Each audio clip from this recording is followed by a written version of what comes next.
Halo, Assalamualaikum warahmatullahi wabarakatuh. Waalaikumsalam warahmatullahi Waalaikumsalam wabarakatuh. Waalaikumsalam Waalaikumsalam warahmatullahi warahmatullahi wabarakatuh. Ya, kita ketemu lagi ya. Sehat semua ya. Alhamdulillah, Bu. wabarakatuh. Alhamdulillah sehat Bu. Ada yang masih di kantor?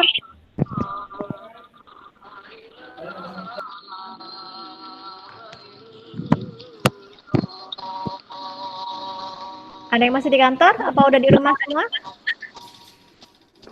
Di rumah, Bu. Di rumah ya, nggak ada yang masih di kantor ya.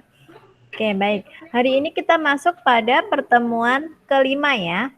Kita akan membahas tentang eh, SPT ya. SPT Iya, Bu. apa namanya? PPH ya, PPH orang pribadi dan SPT baik untuk periode Juni maupun September 2014. Hari ini siapa untuk koordinatornya? Kelompok berapa? Kelompok 4, Bu. Kelompok 4. Baik. Ada berapa orang di kelompok 4, Mbak? Ada 8, Bu. Banyak banget ya. Oke, sebutkan namanya. Yang pertama ada Uswatun Hasanah, Ya. Desi, Febri, Resti, Mm-mm. Natalius, Mm-mm. Imayani, Ya. Ita, dan Vivi. Yang terakhir siapa?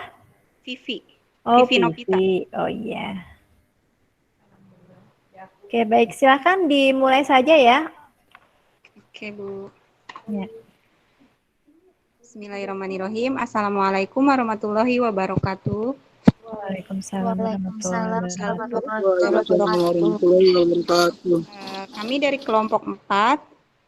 Perkenalkan, nama saya Ita.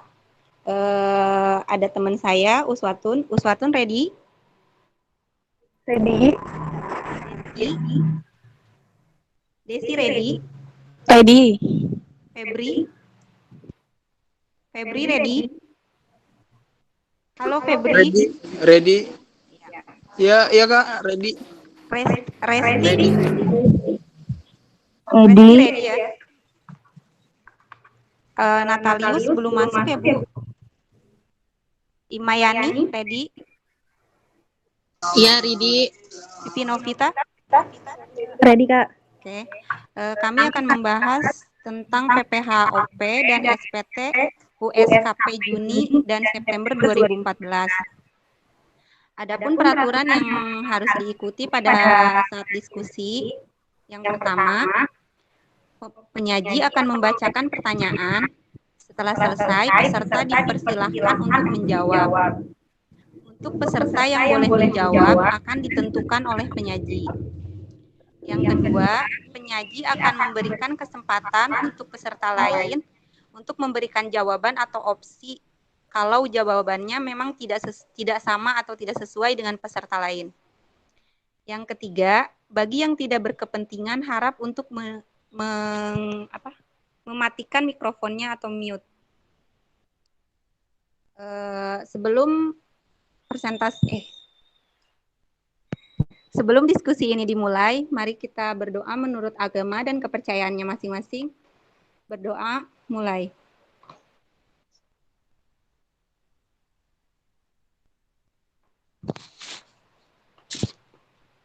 Berdoa selesai. Untuk pertanyaan pertama, dipersilakan Uswatun Hasanah. Ya, saya akan memberikan pertanyaan pertama. Mohon disimak ya.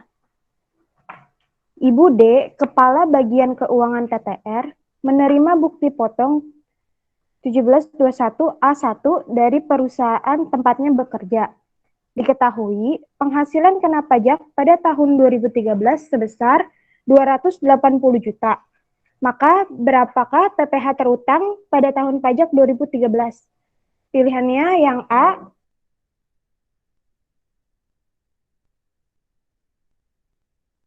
70 juta, yang B, 40 juta, juta.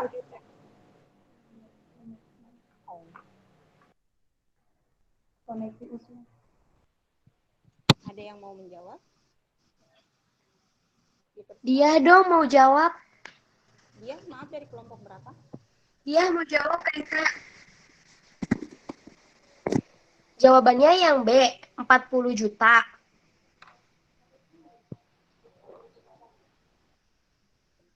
Karena itu kan tadi penghasilannya itu kan 280 juta. Nah, 280 juta ini masuk ke lapisan ketiga. Jadi, yang pertama itu kan ada dananya itu 5%. Kalau nggak salah itu 0 sampai 50 juta. Nah, setelah itu ada 15% dengan penghasilan 50 juta sampai 200 juta. Nah, setelah itu ada 25% dengan penghasilannya itu dari 200 juta sampai 500 juta atau berapa gitu. Nah, makanya itu kena potongan jadi 3 lapis. Jadi kan 5% dikali 50 juta itu 2.500.000. Terus 15% dikali 200 juta itu 30 juta. Dan 25% dikali 30 juta itu 7.500.000. Jadi PPh terutangnya itu ada 40 juta. Ada lagi dari kelompok lain?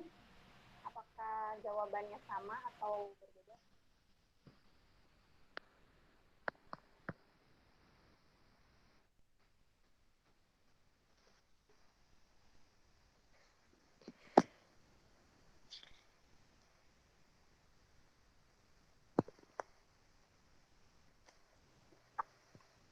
Oke, Fatun langsung dijawab saja. Jawaban dia benar 40 juta.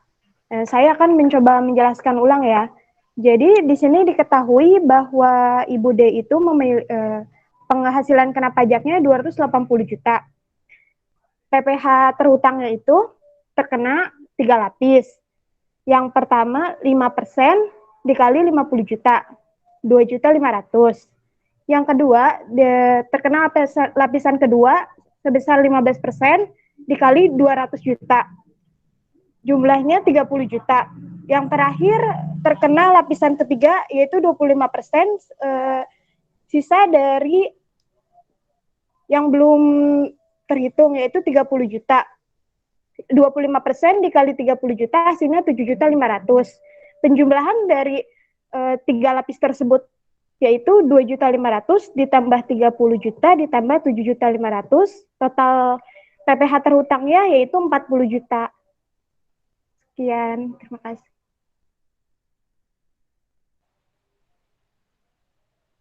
Untuk pertanyaan kedua,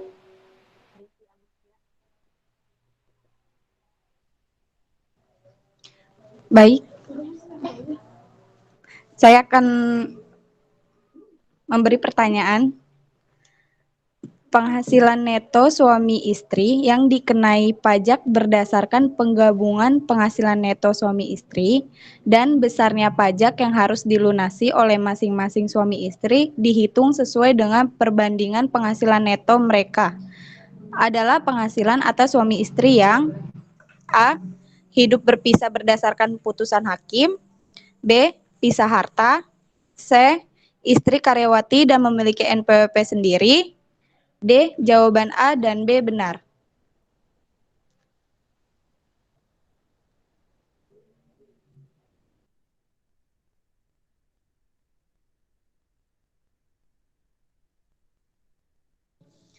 Apa ada yang ingin menjawab?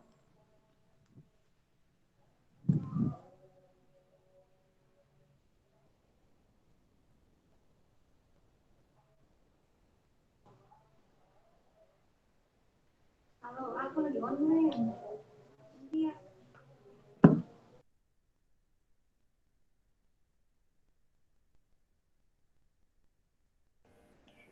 Mungkin bisa diulang Mbak Desi pertanyaannya, takutnya teman-teman kurang menyimak.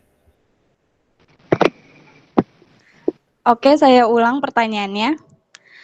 Penghasilan neto suami istri yang dikenai pajak berdasarkan penggabungan penghasilan neto suami istri dan besarnya pajak yang harus dilunasi oleh masing-masing suami istri dihitung sesuai dengan perbandingan penghasilan neto mereka.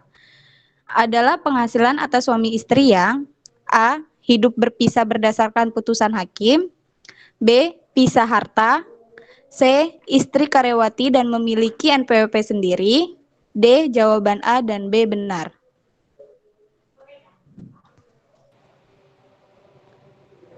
Apa ada yang ingin mencoba menjawab?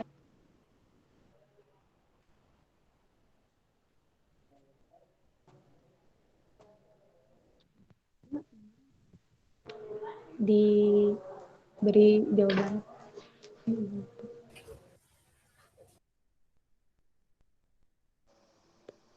Desi mau jawab dong. Nunggu yang lain dulu ya dia. Nunggu dari kelompok lain dulu ya. Oke. Lain ada yang ingin menjawab? Kalau tidak ada yang Saya mau ingin jawab menjawab, dong. akan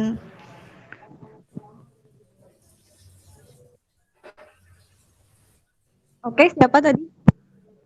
Yogi Alamsyah. Oke, Yogi, ya. Boleh. Jawabannya bisa B, bisa C.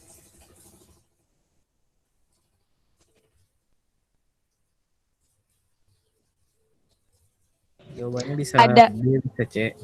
Mengacu pada pasal 8 UU PPH sebagaimana dikutip.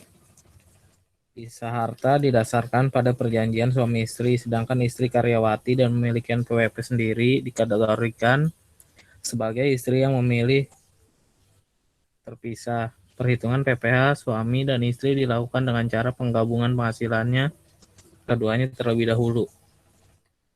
Pasal 8(2) penghasilan suami istri dikenai pajak secara terpisah apabila suami istri telah hidup berpisah berdasarkan putusan hakim. Dikehendaki secara tertulis oleh suami istri berdasarkan perjanjian pemisahan harta dan penghasilan, atau dikehendaki oleh istri yang memilih untuk menjalankan hak dan kewajiban perpajakannya sendiri. Penghasilan neto suami istri sebagaimana dimaksud pada ayat 2 huruf B dan huruf C dikenai pajak berdasarkan penggabungan penghasilan neto suami istri dan besarnya pajak yang harus dilunasi oleh masing-masing suami istri. Dihitung sesuai dengan perbandingan penghasilan neto mereka. UU nomor 36 tahun 2008.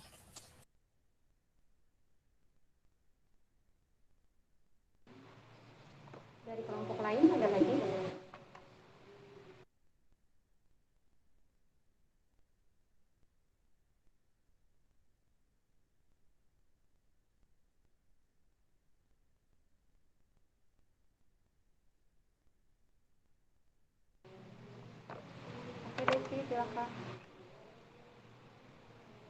Baik, jawaban dari Yogi itu benar bahwa jawabannya adalah bisa pisah harta atau bisa istri karyawati dan memiliki NPWP sendiri. Karena jawaban tersebut mengacu pada pasal 8 UU PPH yang yaitu penghasilan suami istri dikenai pajak secara terpisah apabila suami istri telah hidup berpisah berdasarkan putusan hakim. Dan suami istri dikenai pajak berdasarkan penggabungan penghasilan neto suami istri dan besarnya pajak yang harus dilunasi oleh masing-masing suami istri dihitung sesuai dengan perbandingan penghasilan neto mereka. UU nomor 36 tahun 2008. Bahwa pisah harta ini didasarkan pada perjanjian suami istri, sedangkan istri karyawati dan memiliki NPWP sendiri dikategorikan sebagai istri yang memilih terpisah atau MT. Perhitungan PPH suami dan istri dilakukan dengan cara penggabungan penghasilan keduanya terlebih dahulu. Sudah, sekian. Bu Rida bisa ditambahkan? Oke, baik. Untuk yang pertama tadi kan berkaitan dengan apa tadi yang pertama ya? PPH, Bu. Perhitungan PPH. Oh, yang tadi yang PPH. 400 ribu tadi ya? Iya, 280 juta. Oh ya, yang tadi. Kalau yang soal pertama tadi kan sudah diketahui PKP-nya. Nah, kalau sudah diketahui PKP-nya, teman-teman nggak harus nyari netonya berapa. Langsung saja kalau sudah ketemu PKP, teman-teman langsung kalikan dengan tarif pasal 17. Nah, karena kebetulan angkanya tadi dibilang 3 lapis, betul ya. Jadi 5%, 15 sama 25 saja. Nah, ketemu tadi angka 400 ribu itu untuk itu. Jadi kalau sudah ketemu soalnya hanya sudah ketahuan PKP-nya langsung dikalikan dengan tarif pasal 17. Tapi kalau misalkan dia netonya belum ketemu ya berarti teman-teman harus cari dulu netonya berapa. dikali biaya jabatan 5% dan seterusnya ya. Baru ketemu PKP, nanti kan dikurangi PKP, ketemu PKP, baru dikalikan dengan tarif. Itu yang pertama. Kalau yang kedua, tadi berkaitan dengan apa tadi? Oh, pisah harta ya. Nah, kalau yang soal ini kan gini, nanti misalkan teman-teman nih, saya sedikit kasih saran. Kalau misalkan teman-teman nanti sudah berkeluarga, kemudian mau memilih mau memilih apakah mau melaporkan pajak secara sendiri, kan biasanya tergantung ya apakah istrinya dia bekerja atau tidak. Kalau misalkan teman-teman nanti punya suami sudah berkeluarga dan teman-teman bekerja gitu kan ya sebagai pihak istri, nah nanti bisa memutuskan mau melaporkan pajak secara sendiri atau terpisah ya, MT memilih terpisah atau mau digabung dengan NPWP punya suami. Nah, yang pernah tempo hari saya katakan, saya agak lupa ya, entah di kelas ini atau di kelas lain, bahwa kalau misalkan si istri dia memilih menggabungkan pelaporan pajaknya dengan NPWP suami, dengan suami maksudnya ya, nanti nomor NPWP di istri dia akan muncul belakang, kan ada 15 atau 18 digit ya di NPWP ya. Nah, itu nomor belakangnya nanti akan ada keterangan 001. Itu artinya dia ikut suami. Tetapi kalau misalkan teman-teman nanti sebagai istri kok mau pengen melaporkan sendiri, berarti tetap 00 belakangnya. Tapi yang depannya ada angkanya ya, bukan 00 semua. Kalau 00 semua tuh artinya dia belum memiliki nomor seri NPWP. Ya beda, artinya beda. Tapi kalau misalkan ada lagi ketentuan yang tadi selain MT ya, terpisah, itu pisah harta ya. Jadi pisah harta artinya itu si istri dia memilih untuk pisah hartanya ya, pisah hartanya otomatis pelaporan pajaknya juga terpisah, atau memilih satunya pisah harta ini MT. Ini beda ya, pisah harta sama MT beda. Kalau pisah harta itu berarti segala akses hak hartanya si istri itu tidak digabung dengan si suami. Ya, jadi pelaporannya masing-masing. Kalau yang memilih terpisah ini berarti dia ada konsekuensi, dia baru mengajukan, kan di awal beda. Memilih terpisah. Jadi ceritanya si istri ini baru mengajukan. Saya memilih tadinya kan gabung. Harta itu tadinya suami istri gabung pada dasarnya teman-teman. Jadi karena satu kesatuan keluarga ya, tadinya harta suami sama istri kan gabung ya. Nah, akhirnya karena mungkin pihak si istri merasa nggak tahu ya, mungkin ada rasa nggak percaya sama suami atau bagaimana, atau mungkin ada masalah internal.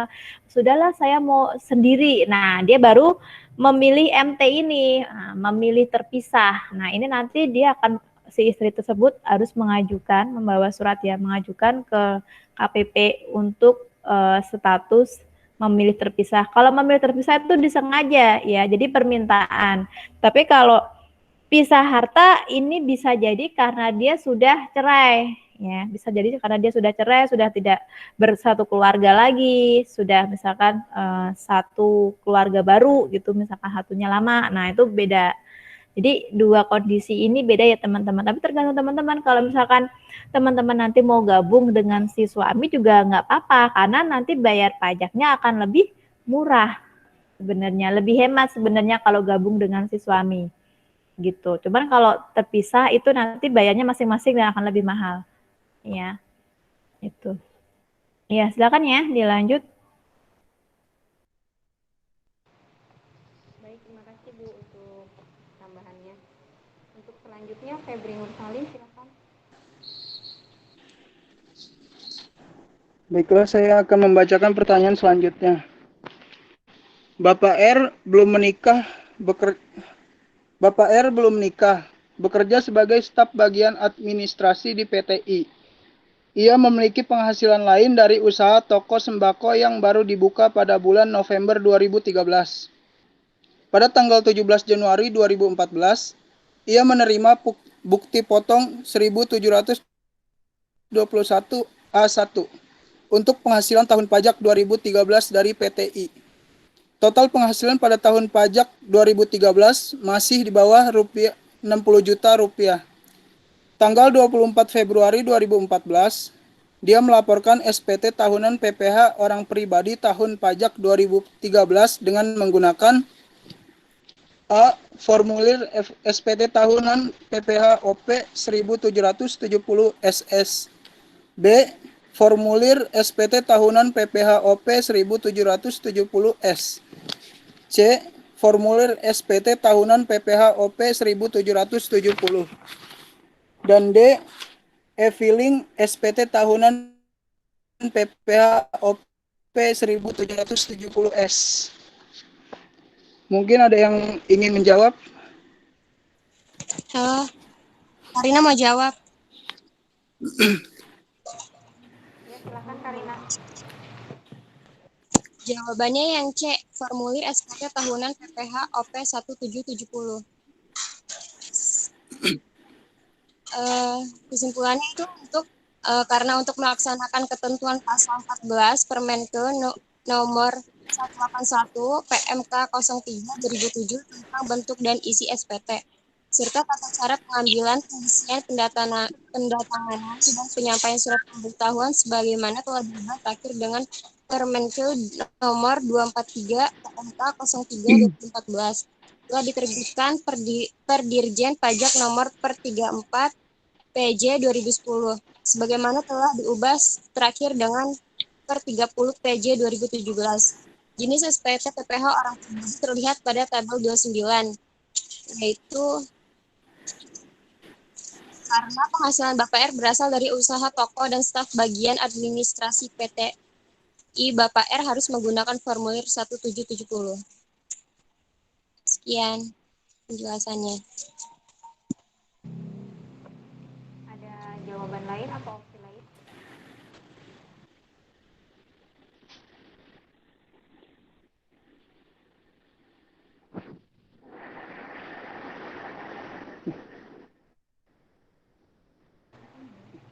Tidak ada ya. Silakan Febri.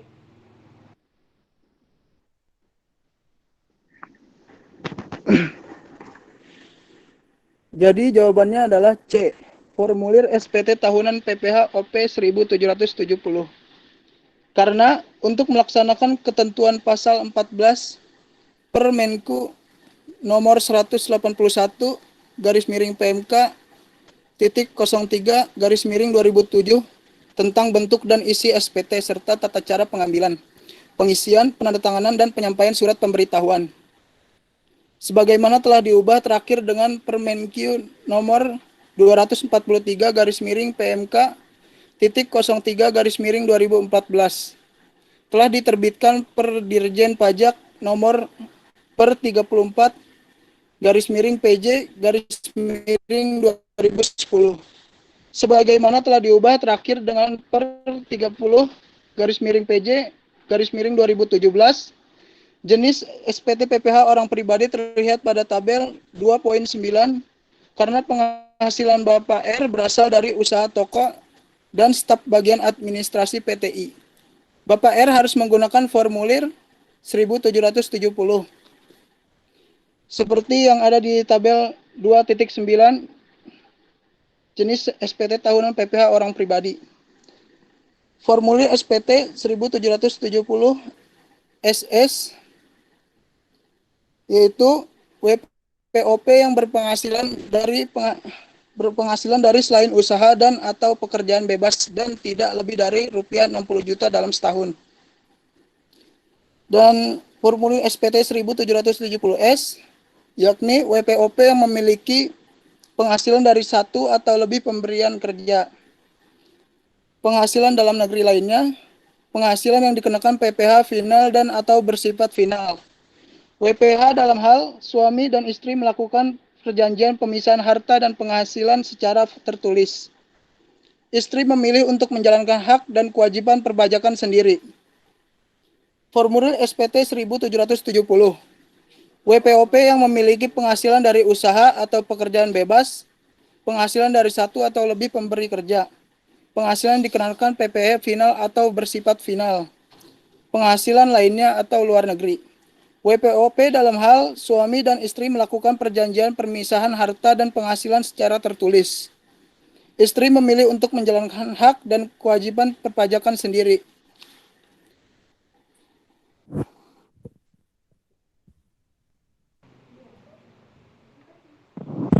Ibu Rida, apakah ada tambahan? Oke. Baik, kalau untuk ini teman-teman yang perlu dilihat adalah apa sih perbedaan dari formulir 1770 SS, 1770S sama 1770 aja. Nah, tadi sudah dijelaskan sama Mas Febri ya bahwa kalau kita bisa memakai formulir SPT tahunan untuk 1770 SS itu apabila penghasilannya dalam setahun itu tidak lebih dari 60 juta. Nah, kalau teman-teman misalkan nanti penghasilannya dalam setahun kok tidak atau kurang dari 60 juta, berarti teman-teman nanti pakainya adalah yang dilaporkan adalah 1770 SS. Ya. Tetapi kalau misalkan teman-teman selain misalkan yang kedua nih, misalkan teman-teman bekerja di satu perusahaan tapi tidak punya usaha lain. Nah, itu nanti teman-teman baru bisa memakai yang 1770 S. Nah, tetapi kalau misalkan nanti teman-teman bekerja juga, ikut orang gitu kan, terus teman-teman juga punya usaha sendiri, punya pekerjaan bebas sendiri. Nah, punya toko seperti yang kasusnya Bapak R ini. Jadi ceritanya si Bapak R ini selain dia bekerja sebagai staf di suatu instansi ya, dia juga memiliki toko sembako. Artinya dia bekerja tetapi dia juga memiliki pekerjaan bebas. Nah, berarti yang dipakai yang mana? Formulir 70 saja ya, 1770 saja. Nah, jadi itu aja yang teman-teman perlu ingat ya. Jadi kapan sih kita harus menggunakan formulir nomor ini, teman-teman harus bisa membedakan. Ya, karena itu beda, pemakaiannya beda. Jangan sampai bingung nanti pada saat teman-teman lulus S1 dari sini, teman-teman belajar pajak, aku nanti bekerja atau teman-teman yang sudah bekerja mungkin kurang begitu paham misalkan. Nah, aku harus pakai formulir yang mana nih? Nah, teman-teman harus lihat lagi fungsinya masing-masing ada di tabel 29 ini. Jadi harus diperhatikan karena ada bedanya. Jangan sampai salah ya. Itu saja. Ya. Silakan Mbak Ita. Terima kasih Bu. Untuk selanjutnya, Resti silakan.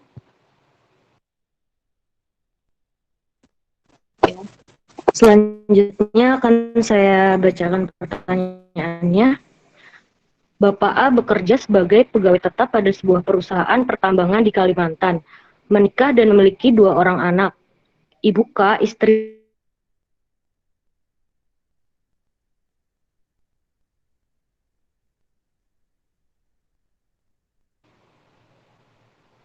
Maaf, mungkin ada sinyal yang ini ya. Lanjut saja, Pipi. Iya, masih.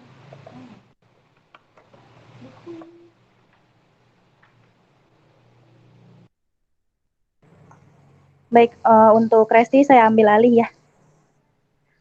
Untuk pertanyaan berikutnya, ada Bapak F, seorang WPOPDN, status duda. Yang A 30.375.000, yang B 32.400.000, yang C 28.350.000. Halo? Ya. Bisa diulang dari awal nggak, Res? Soalnya tadi mati. D. Oh ya. Iya, ulang dari awal aja. Ya. Bapak A bekerja sebagai pegawai tetap pada sebuah perusahaan pertambangan di Kalimantan. Menikah dan memiliki 2 orang anak. Ibu K, istrinya, seorang ibu rumah tangga. Y, anaknya yang pertama lahir pada tanggal 4 April 1987, sedang kuliah S2 sambil bekerja paruh waktu di sebuah penerbit. F, anaknya yang kedua lahir pada tanggal 20 Mei 1995, masih duduk di bangku kuliah S1. Ibu A, yaitu ibu kandung Bapak A, hidup bersama satu rumah dengan Bapak A dan keluarganya. Ibu A masih menerima uang pensiun dari mendiang suaminya yang dahulu bekerja sebagai guru PNS di sebuah SMA negeri. Maka PTKP atas penghasilan Bapak A pada tahun pajak 2013 adalah sebesar yang A 30.375.000, yang B 32.400.000, yang C 28.350.000, yang D 26.325.000. Ya, mungkin teman-teman ada yang ingin menjawab?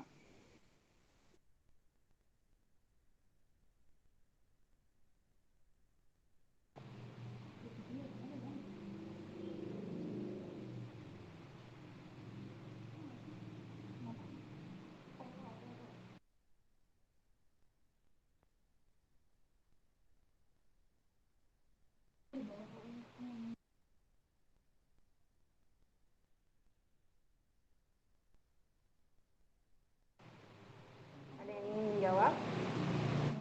Dari kelompok 2? Mas Mario mungkin?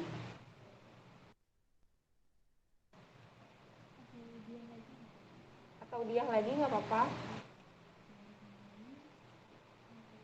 Kelompok 3 baru 1 orang ya? Kelompok 1?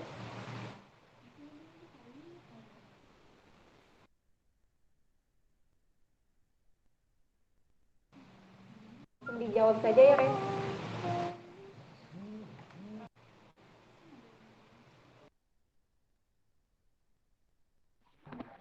Ya, untuk jika teman-teman tidak ada yang menjawab, mungkin akan saya jawab. Jawabannya yaitu sebesar 28.350, karena di dalam pasal 7 Undang-Undang PPH mengenai PTKP atau penghasilan tidak kena pajak pada tahun 2013, yaitu penjelasan pasalnya itu anggota keluarga yang menjadi tanggungan sepenuhnya.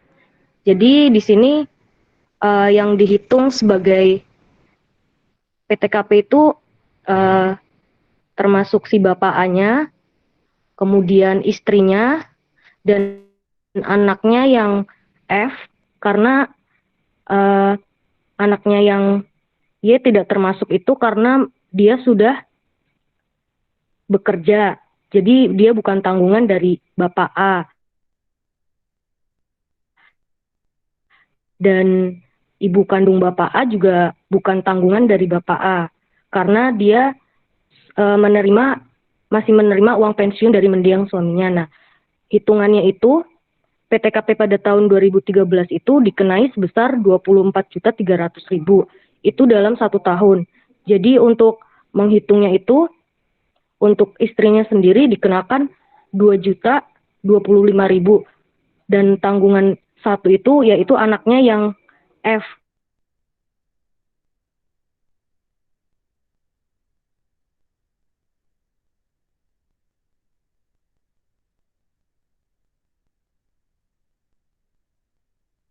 Yang masih kuliah S1 itu juga sama 2.025.000. Cara menghitung 2 juta ditambahkan tanggungan. Ya, jadi totalnya 28.350. Silakan Bu, ada tambahan? Mungkin Bu Rida ingin menambahkan. Ya.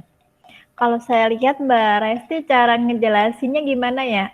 Agak dalam gitu ya cara ininya ya, intonasi kalimat 2 juta gitu kan. Tapi ya nggak apa-apa sih kan, setiap orang beda-beda cara ngobrolnya. Oke, kalau pertanyaan ini jadi ya teman-teman jadi harus hati-hati ya. Soalnya kelihatannya kompleks ya. Ada yang sudah kuliah ya. Sudah kuliah, sama-sama sudah ada yang sudah kuliah, kemudian dia sudah bekerja, ada yang masih baru kuliah tapi belum bekerja, kemudian ada ayah atau ayah atau ibu kandungnya ya dia dapat pesangon atau tidak, dapat uang pensiun atau tidak. Nah, itu teman-teman juga harus perhatikan di situ. Jadi harus dilihat dulu ya di soal ini mana yang kira-kira jadi tanggungan. Itu yang disorot. Kemudian tadi penjelasan sudah dijelaskan ya siapa aja yang jadi tanggungan sama yang enggak. Kalau kita lihat ya, ini kan karena soalnya di tahun berapa sih nih? Soalnya tahun lama ya. Oh ya, 2013. Nah, kalau soalnya jadi teman-teman gini, nanti pada saat teman-teman menemukan soal ya, dilihat dulu tahunnya. Hati-hati dengan soal dengan tahunnya. Tahunnya dia tahun berapa? Karena kita tahu ya, PTKP itu di tahun-tahun terakhir itu dari yang berubah ya, dulu sudah udah berubah sih banyak, cuman yang terupdate itu tahun 2013, 2015, 2016. Nah, 2016 masih dipakai sampai sekarang, 2020 masih terpakai. Nah, yang 54 juta itu, nah itu yang kita update pakai. Tetapi itu kan mulai berlakunya 2016 ke atas. Nah, kalau teman-teman ketemu soalnya kok 2013, berarti yang 2016 tidak relevan dong dipakai, bener nggak? Ya, jadi teman-teman kalau lihat soalnya 2013, artinya teman-teman ikuti PTKP di tahun 2000 tersebut atau yang mendekati tahun tersebut. Nah, karena kebetulan di sini tahun 2013, 2014 ya. Nah, berarti pakainya yang 24.300.000 itu. Gitu. Jadi harus dilihat dulu soalnya tahun berapa, tahun terutang pajaknya. Kemudian kita juga harus hafal PTKP-nya tidak hanya 2016 ya teman-teman. Teman-teman juga harus hafal nih PTKP tahun 2013, 2015 sama 2016. Nanti bisa saja ketemu soalnya itu di tahun 2015. Nah, kalau tahun 2015 teman-teman jangan pakai yang 2013, jangan. Jangan pakai juga yang 2016. Nah, pakainya yang 2015. Nanti takutnya salah ngitung semua jadinya. Nah, itu saja dari saya, Mbak Ita.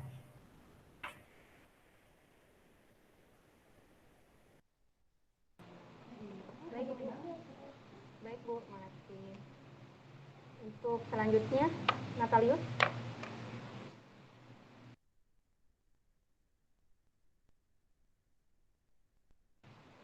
Halo, Natalius. Oke, lanjut ke Imayani.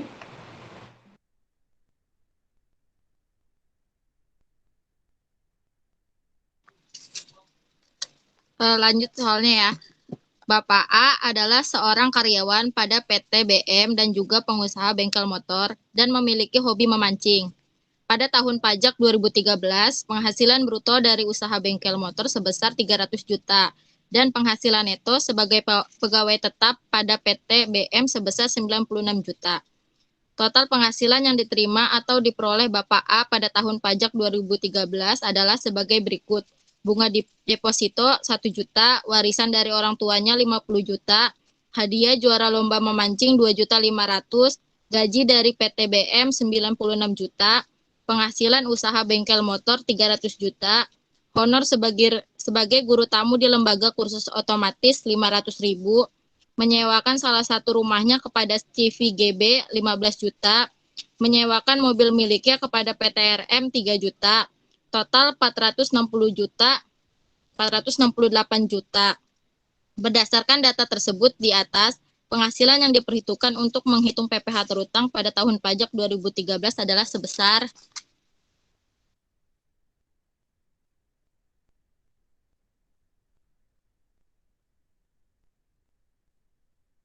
ada yang ingin menjawab?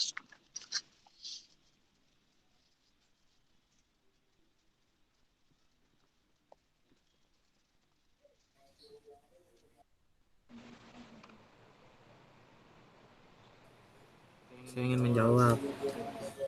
Silakan.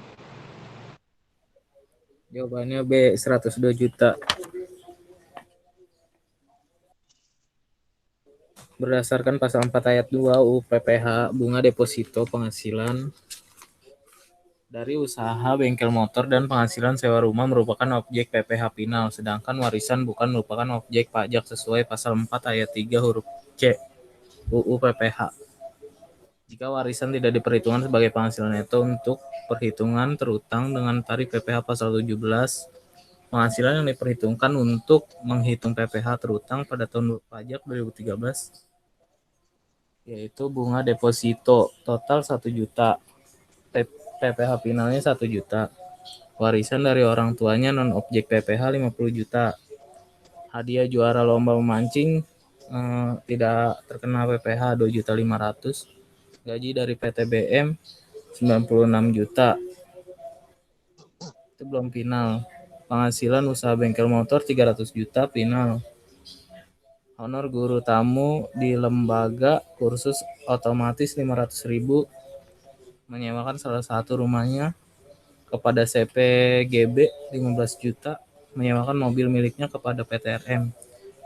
Totalnya semua 468, yang non final itu 102 juta. Ada lagi yang ingin menjawab?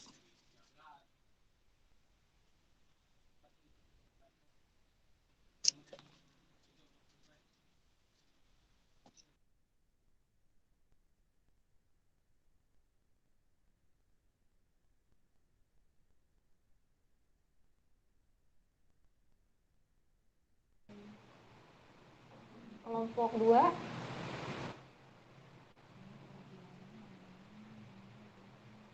Kelompok 1. Tidak ada perwakilan yang mau menjawab.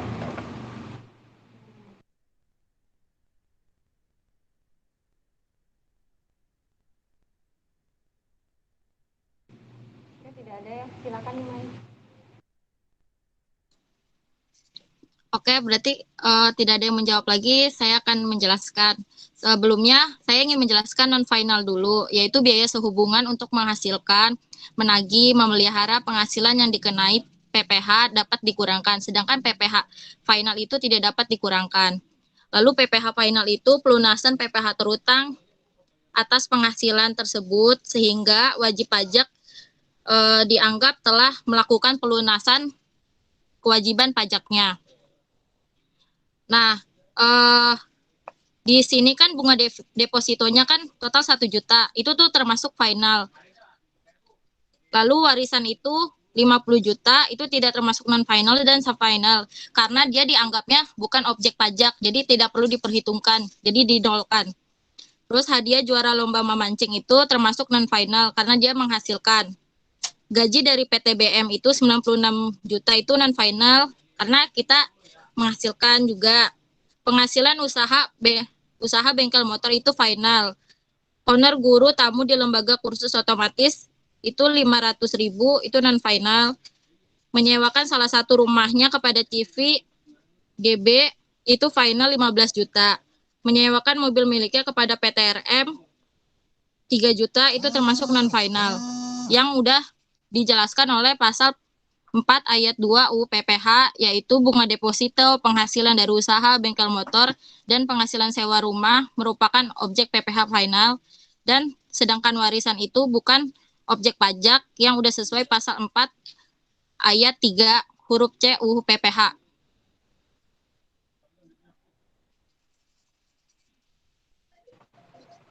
Sudah Ibu, ada yang mau ditambahin? Oke, kalau yang untuk soal ini cukup ya, sudah lebih jelas dijelaskan sama Mbak Ima ya. Jadi kita harus bisa memilah mana yang objek pajak ya. Objek pajak itu ada yang namanya final sama yang non final gitu ya. Jadi dua-duanya sama-sama dikenai dua-duanya sama-sama dikenai pajak ya, ditarik pajaknya terutang gitu. Tapi ada juga yang bukan objek pajak atau non objek pajak. Nah, teman-teman juga harus ingat bahwa warisan itu merupakan atau bukan objek pajak ya, jangan sampai lupa ya. Kalau yang final non final, saya rasa teman-teman sudah hafal ya, mana yang final, mana yang enggak, kemudian tarif-tarifnya. Oke, itu saja ya. Jadi saya nggak terlalu banyak tambahan. Silakan Mbak. Baik Bu, terima kasih. Untuk pertanyaan selanjutnya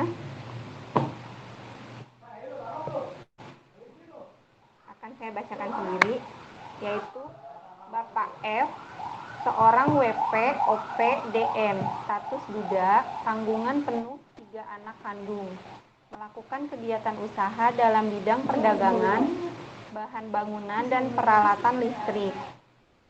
Pada tanggal 28 Desember 2013, meninggal dunia, dan warisan belum terbagi dalam tahun pajak 2014. Karena anaknya belum mampu mengelola untuk meneruskan usaha Bapak F, maka kegiatan usaha dagangnya dikelola adik kandungnya, yaitu Bapak Y. Status kawin satu tanggungan atau K1 sampai dengan akhir tahun 2014, warisan belum juga terbagi. Penghasilan bruto usaha dagang dalam tahun pajak 2014 sebesar 400 juta. PTKP bagi WP, warisan yang belum terbagi untuk tahun pajak 2014 adalah sebesar A. Tidak diberikan PTKP. Yang B. PTKP sebelum meninggal yaitu TK anak 3. Yang C. PTKP yang diserahi mengelola dagang yaitu K1. Yang D. PTKP yang diserahi pengelola usaha dagang dengan tanggungan 2 yaitu K3. Saya mau jawab dong. Saya mau jawab dong. Mayang Sari.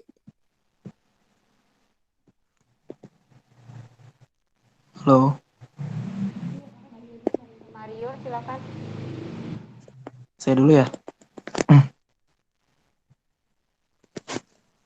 Ya, jadi karena jawaban yang ini, yang itu A, tidak diberikan penghasilan tidak kena pajak.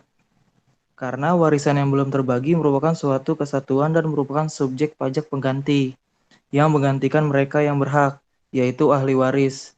Penunjukan waris yang belum terbagi sebagai subjek pajak pengganti dimaksudkan agar pengenaan pajak atas penghasilan yang berasal dari warisan tersebut tetap dapat dilaksanakan. Berdasarkan ketentuan pasal 6 Undang-Undang PPH, PTKP hanya diberikan kepada wajib pajak orang pribadi dalam negeri. Dengan demikian, warisan yang belum terbagi tidak diberikan PTKP atau penghasilan tidak kena pajak. Sudah. Dari kelompok lain, Mbak Mayang, apakah jawabannya sama atau beda? Iya, sama jawabannya.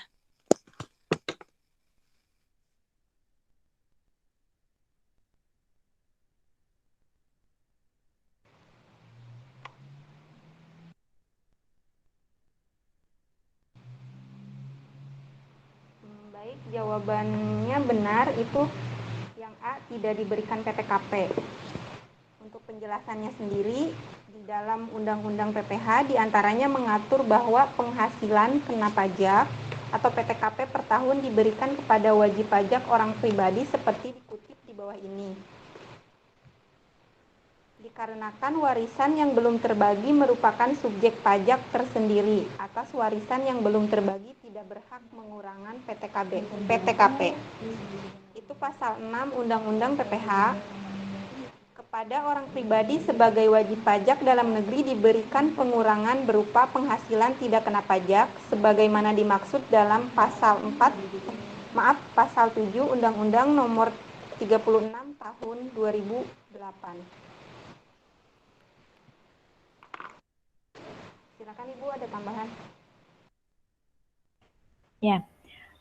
Penjelasan Beta betul ya. Dan teman-teman, kalau yang di soal tadi itu kan ceritanya kasusnya itu bapaknya meninggal, kemudian dia memiliki harta ya, warisan, lebih tepatnya warisan. Kalau meninggal itu kan namanya warisan ya, bukan harta, warisan. Nah, warisannya di sini belum terbagi. Nah, kita lihat dulu warisannya belum terbagi. Nah, apakah dia masuk dalam persyaratan diberikannya PTKP? Nah, di Undang-Undang PPH pasal 6 dijelaskan bahwa yang diberikan PTKP adalah orang pribadi dalam negeri. konteksnya adalah orang pribadi ya, orang wajib pajak WPOP dalam negeri. Tapi tidak ada tulisan statement warisan belum terbagi diberikan PTKP, tidak ada. Nah, makanya dijawab di sini tadi betul, jawabannya tidak diberikan PTKP karena tidak ada aturannya di situ. Ya. Jadi dia akan diberikan PTKP manakala emang dia wajib pajaknya adalah wajib pajak yang masih hidup ya, masih hidup dalam negeri gitu maksudnya, tapi tidak ada tulisan itu tadi. Makanya jawabannya betul ya. Itu aja. Baik Bu, terima kasih untuk tambahannya. Selanjutnya Natalius. Ini bergabung. Natalius.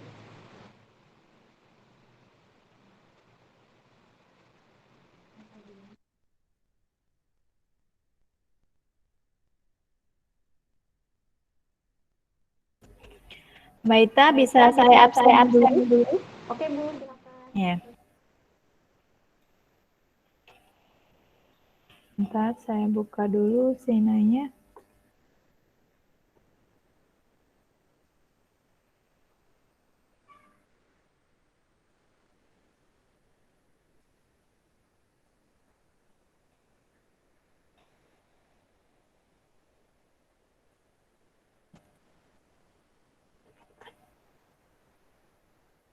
Ya, saya absen dulu. Resti? Ada? Hadir, Bu. Yogi? Hadir, Bu. Febri? Mas Febri? Fitria Cahya? Hadir, Bu. Ita Robito?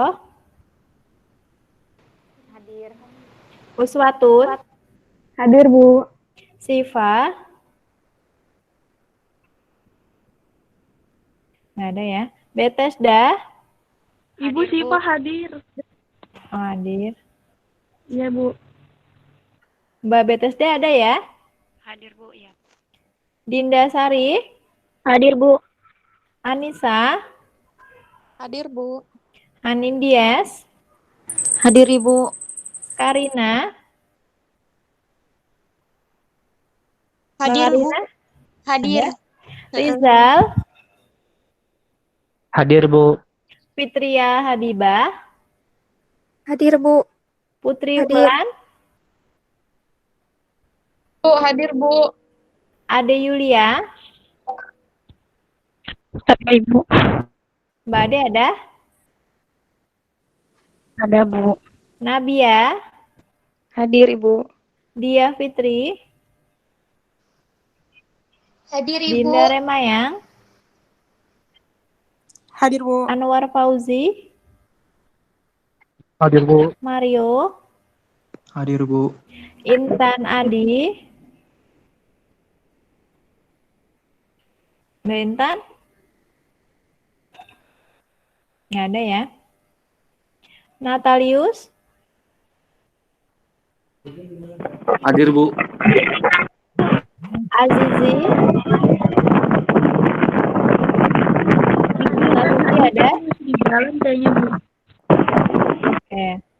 Bu, Azizi hadir, Bu. Ya. Mia? Hadir, Ibu. Vivi? Hadir, Ibu. Rizky Irfan? Oke, nggak ada. Imayani? Hadir, Bu. Desi? Hadir, Ibu. Mayang Sari? Hadir, Bu. Yoga? Nggak ada ya. Muhammad Panji? Hadir, Bu. Ari Wijayanti? Hadir, Bu. Oke, ada yang belum saya panggil? Ya, udah semua ya. Ya. Bu, Rizky Irfan hadir, Bu. Ya, tadi kemana? Di laptopnya nggak bisa suaranya, Bu. Hah? Kok bisa? Nggak tahu, Bu. Mic-nya. Oke. Ya. Ya, ada lagi yang lain? Udah ya. Oke, silakan Mbak Ita dilanjut. Mungkin 5 pertanyaan lagi ya. Ya.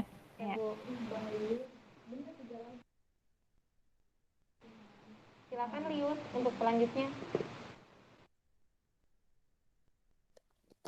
Baik.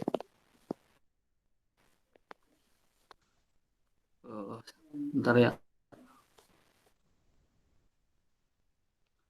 Pertanyaannya adalah Nona S, gadis desa yang pada tahun 2013 lalu berusia 17 tahun, sukses menjadi penyanyi dangdut terkenal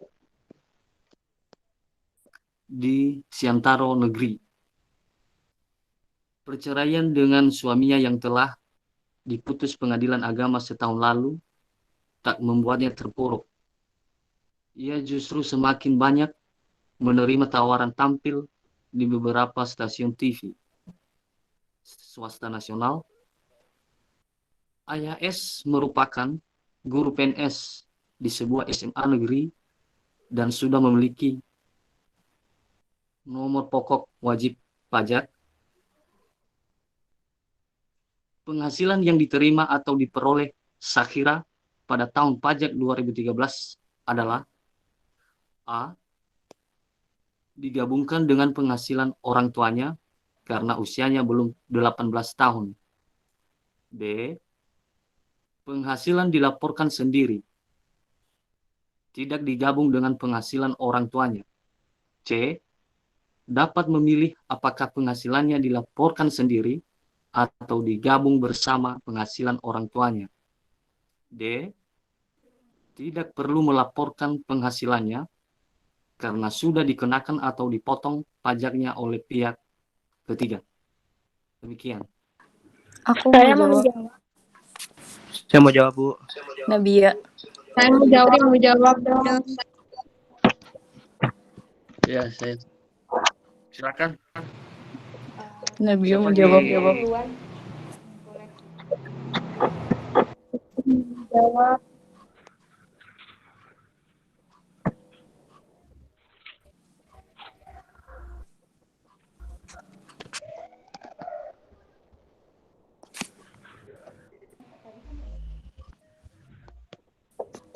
Siapa yang jawab? Putri mau jawab dong.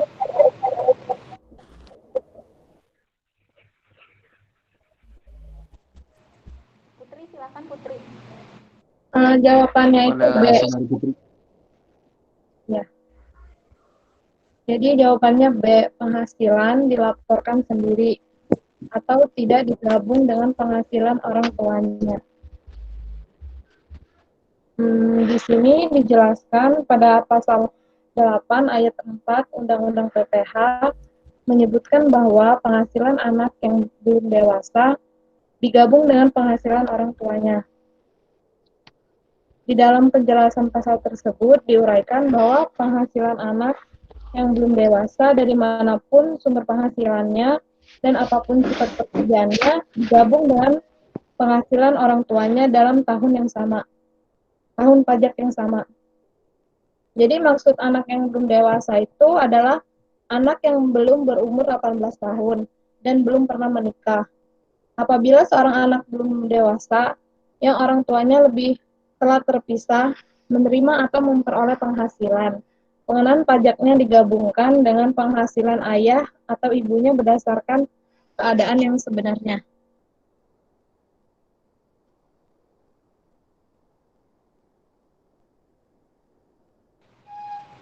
Ada lagi? Nadia, apakah jawabannya sama atau berbeda?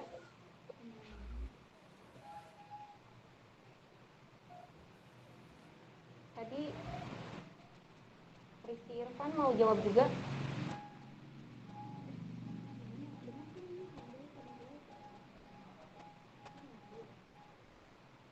Tidak ada ya. Silakan Lius.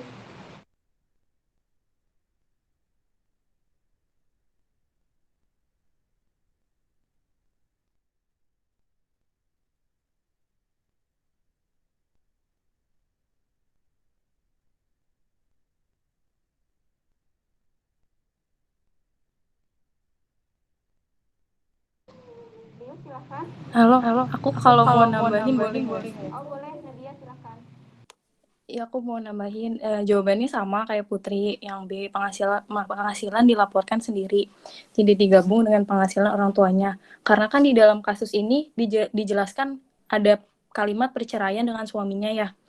Jadi si Nona S ini sudah pernah menikah, sedangkan kalau untuk anak yang belum dewasa itu adalah anak yang belum berumur 18 tahun dan belum pernah menikah. Jadi untuk kasus ini penghasilannya itu dilaporkan sendiri. Makasih. Ada lagi yang mau menambahkan?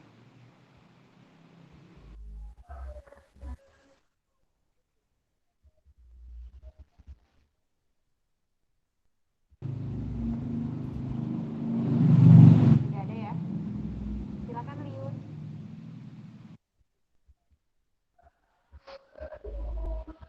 Oke, baik. Jawabannya benar ya, bagian B, penghasilan dilaporkan sendiri atau tidak digabung dengan penghasilan orang tuanya. Sesuai yang telah dijelaskan tadi, Saudara Putri dan Nadia, bahwa terdapat di pasal 8 ayat 4 itu Undang-Undang PPA menyebutkan bahwa penghasilan anak belum dewasa digabung dengan penghasilan orang tuanya. Nah, di dalam penjelasan ini diuraikan bahwa penghasilan anak yang belum dewasa dari manapun sumber penghasilannya dan apapun sifat pekerjaannya digabung dengan penghasilan orang tuanya dalam tahun pajak yang sama.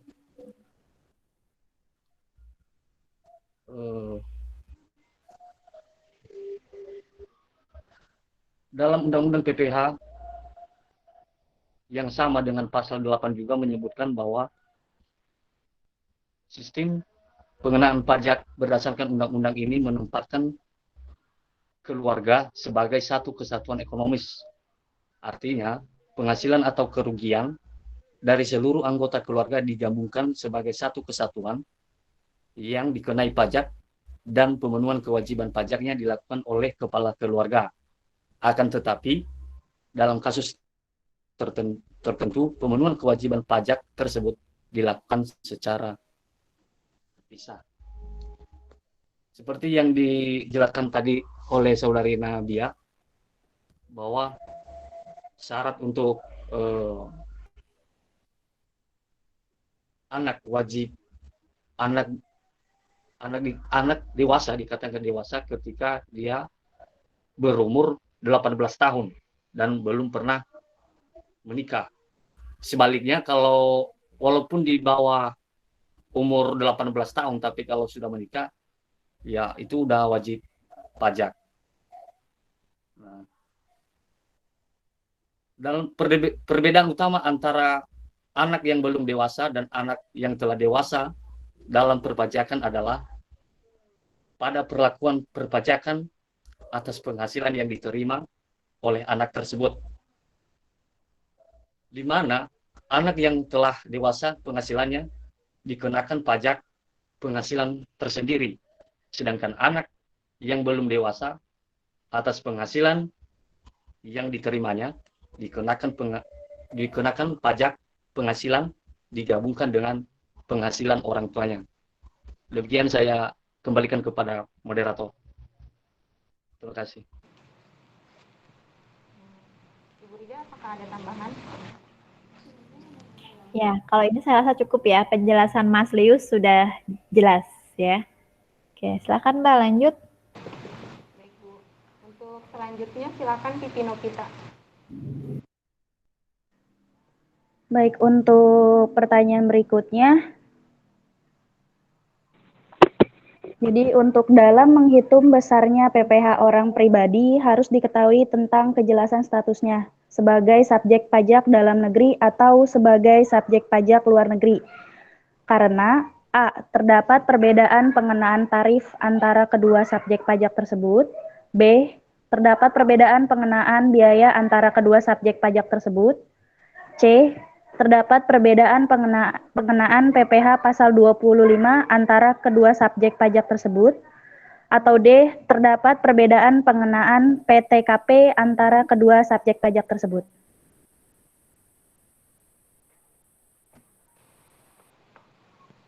Silakan, ada yang mau menjawab? Dari kelompok 1 baru 1 orang ya tadi yang menjawab.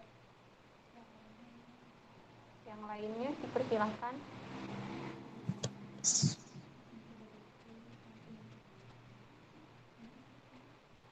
Kelompok 3 juga baru 2 orang.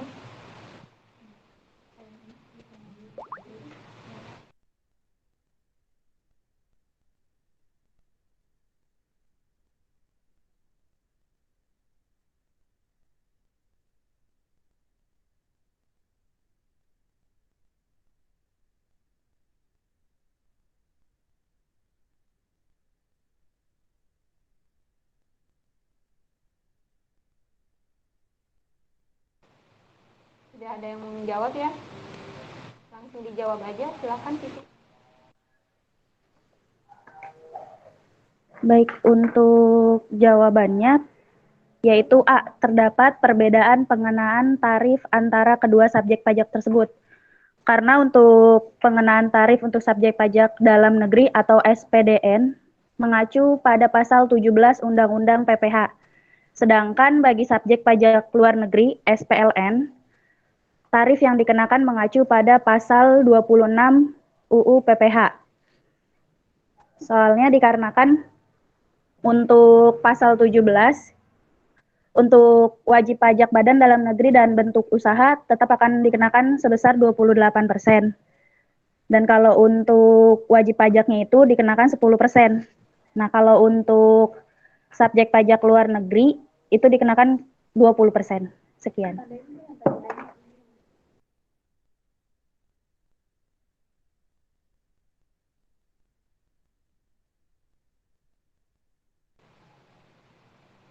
Baik Ibu, ada tambahan?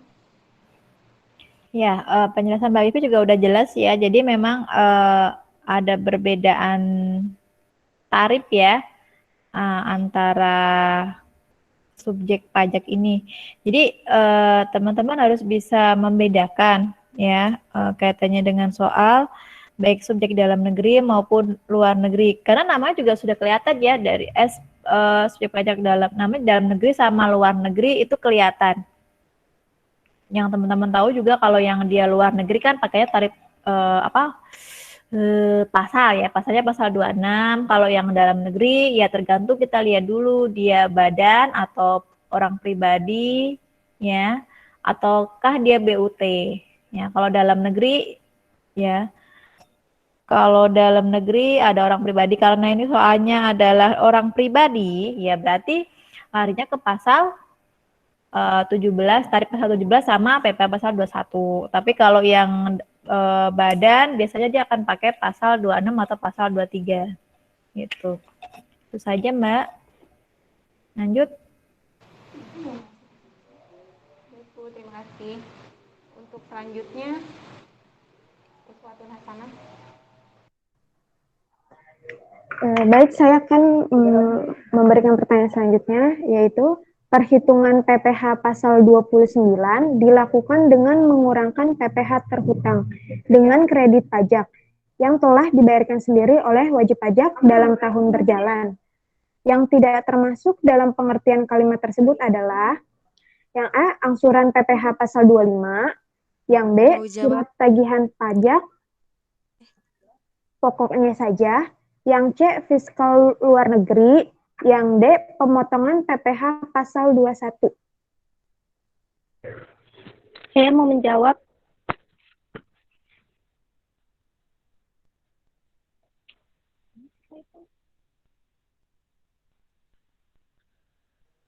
Iya, boleh Dinda jawabannya. Mayang mau jawab dari kelompok 3. Bentar. Mayang dan Dinda satu kelompok bukan? Enggak, beda. Beda. Ya. Yang belum kelompok mana? Itu Dinda apa? Dinda Sari ya? Oh, iya sama sih. Tadi yang duluan. Karena kelompok 3 udah 2 orang, jadi ya kelompok 1 dulu ya. Maaf sebentar. Silakan Dinda. Ya. Jawabannya yaitu mengacu pasal ayat-ayat Undang-Undang PPH yang dikutip dalam penjelasan jawaban nomor 5. Yaitu fiskal luar negeri sudah tidak diberlakukan bagi wajib pajak orang pribadi yang berpergian ke luar negeri.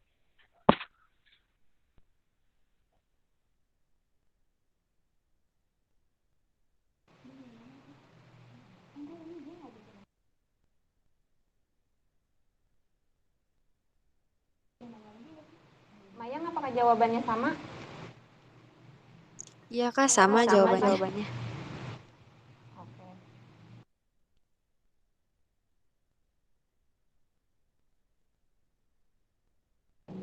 Ada lagi yang lain?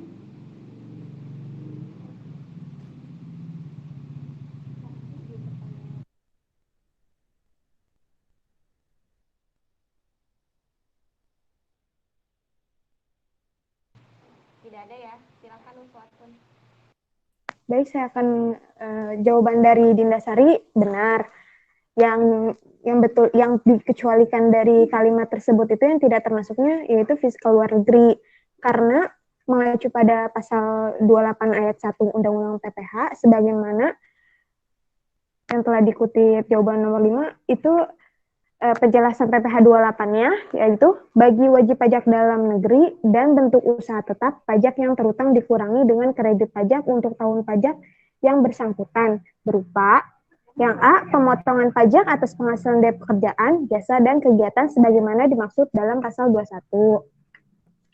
Yang B, pemungutan pajak atas penghasilan dari kegiatan di bidang import atau kegiatan usaha di bidang lainnya sebagaimana dimaksud dalam pasal 22. Yang C, pemotongan pajak atas penghasilan berupa dividen, bunga, royalti, sewa, hadiah, dan penghargaan, dan imbalan jasa sebagaimana dimaksud dalam pasal 23. Yang D, pajak yang dibayar atau terhutang atas penghasilan dari luar negeri yang boleh dikreditkan sebagaimana dimaksud dalam pasal 24.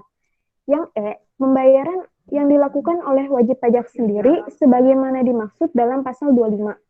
Yang F, pemotongan pajak atas penghasilan sebagaimana dimaksud dalam pasal 26 ayat 5 Undang-Undang Nomor 36 Tahun 2008. Jadi, fiskal luar negeri itu sudah tidak diberlakukan bagi wajib pajak orang pribadi yang bepergian ke luar negeri.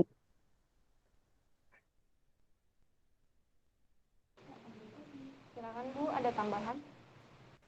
Ya, untuk soal ini cukup ya. Penjelasan Mbak Uswatun saya rasa sudah jelas ya. Lanjut. 2 lagi ya. Baik, untuk selanjutnya Desi silakan.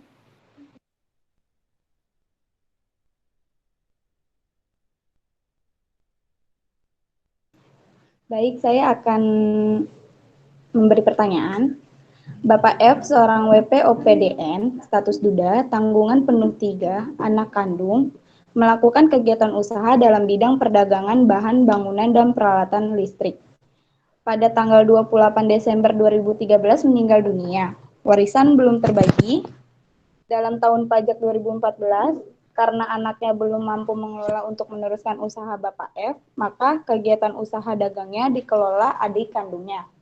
Bapak Y berstatus kawin dan 1 tanggungan atau K1 sampai dengan akhir tahun 2014 warisan belum terbagi. Penghasilan bruto usaha dagang dalam tahun pajak 2014 sebesar 400 juta. Perhitungan PPH terhutang adalah A, 400 juta dikurang zakat atau sejenisnya dikurang PTKP dikali tarif umum PPH. Yang B, 400 juta dikali 0,75%. Yang C, 400 juta dikali 1%. Yang D, tidak dapat ditentukan karena Bapak F telah meninggal dunia. Ada yang ingin menjawab? Saya mau menjawab. Rizky Irfan dari kelompok 1. Iya, silakan. Ya, jadi PPH terutang pada Bapak F itu jawabannya yang C, 400 juta dikali 1%. Dikarenakan Bapak F telah melakukan kegiatan usaha dalam bidang perdagangan bahan bangunan dan peralatan listrik, yaitu memiliki penghasilan bruto pada tahun pajak 2014 sebesar 100 juta. Nah, pengenaan PPH mengacu pada Peraturan Pemerintah Nomor 46 2013, yaitu atas penghasilan dari usaha yang diterima atau diperoleh wajib pajak dengan peredaran bruto tidak melebihi 4,8 miliar dalam setahun dikenai PPh final, yaitu sebesar 1% dari jumlah peredaran bruto setiap bulan dari setiap tempat usaha. Jadi per 100 juta itu kan penghasilan brutonya, jadi dikali 1% dari jumlah peredaran bruto setiap bulan dari setiap tempat usaha. Udah sih gitu aja. Dari kelompok lain, tadi maaf Irfan kelompok 2 ya, bukan kelompok 1 ya? Iya, kelompok 2, maaf. Ya. Kelompok 1 ada yang mau nambahin? Atau dari kelompok 3?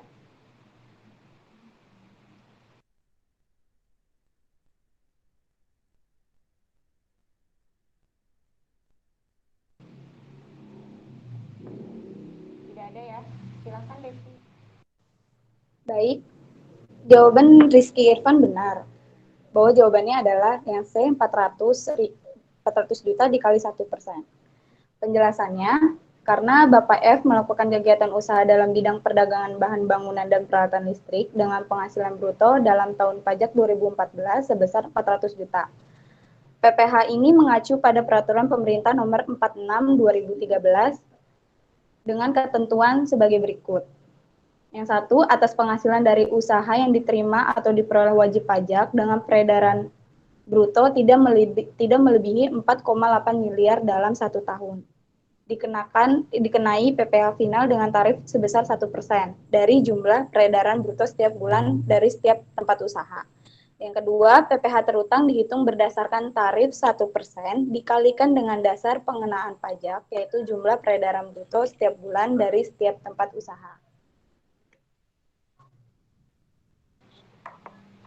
Silakan Ibu, ada tambahan? Ya, untuk soal ini kan sebenarnya sambungan dari soal sebelumnya ya, di nomor atasnya, nomor 10. Nah, teman-teman yang perlu dilihat adalah tarif untuk wajib pajak yang memiliki penghasilan tertentu, yaitu yang final ya. Kan di sini tarifnya untuk PP ya, nomor 46 ya, nomor 46 tahun 2013 tarifnya masih 1% ya, 1% dikali dengan penghasilan bruto. Ini sifatnya final ya, jadi harus dibayar pada saat bulan tersebut, paling lambat bulan tanggal 10 bulan berikutnya. Nah, final ini juga tidak bisa dikreditkan ya teman-teman ya di akhir tahunnya. Nah, kemudian kalau di soalnya, saya lihat di soalnya itu tahunnya adalah tahun 2013-2014. Artinya teman-teman menggunakan tarif yang lama tarifnya, tarif yang di undang-undang, tarif yang di tahun 2013 juga. Jadi sama 1% kali penghasilan bruto. Itu rumusnya. Tetapi kalau misalkan teman-teman ada soal di atas tahun 2018 ya, tahun 2018 ke atas, itu tarifnya bukan 1% lagi ya, tarifnya 0,5%. Nah, beda ya. Jadi tahun 2018 itu tarifnya untuk penghasilan bruto PPh final yang tadinya 1% itu sudah diturunkan menjadi 0,5% kali penghasilan bruto. Nah, itu jadi agak beda ya, teman-teman. Jadi jangan lupa ada 2 tarif, di tahun 2013 itu 1% kali penghasilan bruto, di tahun 2018 itu tarifnya 0,5% kali penghasilan bruto. Gitu. Oke, satu lagi Mbak, terakhir. Baik Bu, untuk selanjutnya Imayani. Untuk pertanyaan selanjutnya, Tuan Danu, seorang duda dengan 1 anak, adalah merupakan direktur PT Malaka Melaku. Ia menjadi direktur semenjak perusahaan tersebut didirikan, yaitu pada tanggal 31 Desember 2013. Pada tanggal 5 Januari 2014, ia kawin dengan Dina, seorang janda 1 anak pemilik perusahaan PT Mondar-Mandir. Berapakah PTKP Tuan Danu tahun 2014? A. 26.325.000, B. 30.375.000, C. 54.675.000, D. 24.300.000. Silakan. Silakan, ada yang mau menjawab?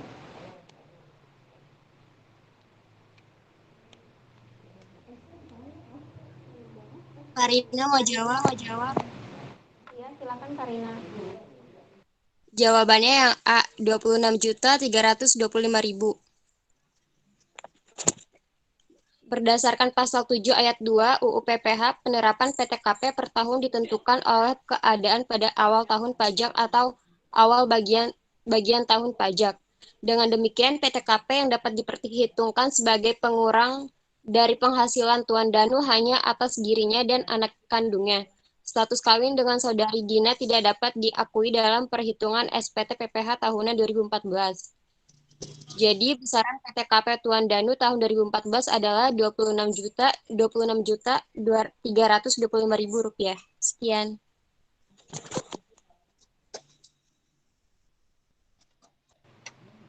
Ada lagi yang mau menambahkan? Atau punya jawaban lain?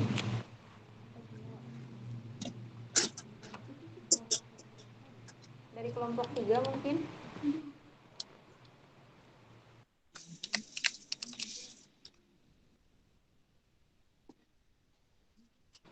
Tidak ada ya? Silakan Iman. Untuk penjelasannya, emang pada pasal 7 ayat 2, yaitu penerapan PTKP per tahun ditentukan oleh keadaan awal tahun pajak atau awal bagian tahun pajak, bukan saat pelaporan SPT tahunan. Maka dari itu, di sini hanya yang bisa dikurangkan itu dalam PTKP Tuan Danu dihitung diri sendiri sama tanggungan satu, yaitu dia memiliki anak dari sebelumnya. 24.300 ditambah 2.025.000 menjadi 26.325.000. Nah, itu untuk PTKP 2014.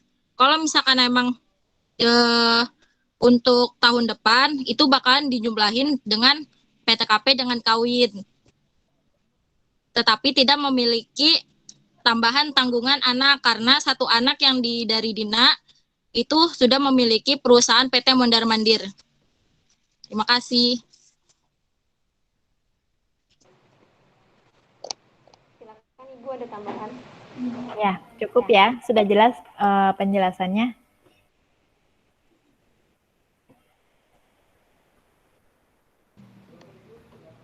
Sudah habis ya Bu? Ya, silakan. Ditutup. Iya. Terima kasih untuk teman-teman yang sudah mengikuti diskusi ini.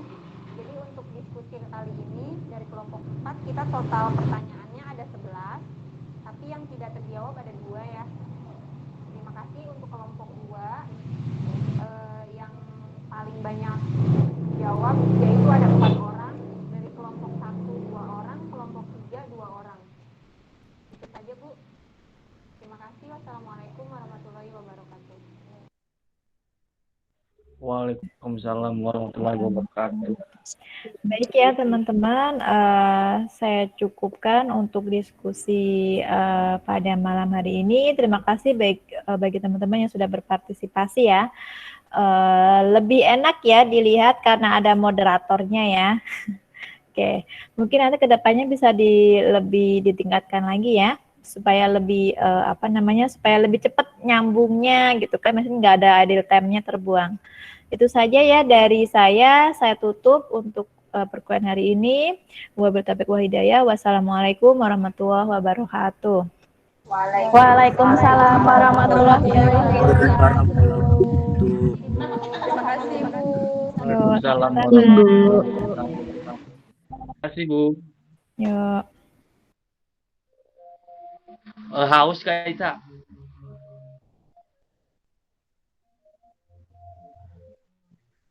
Semangat buat kelompok 2 ya. Terima kasih Itu lagi Bang bareng Lius. itu. Itu lagi bareng itu. Di rumah siapa itu?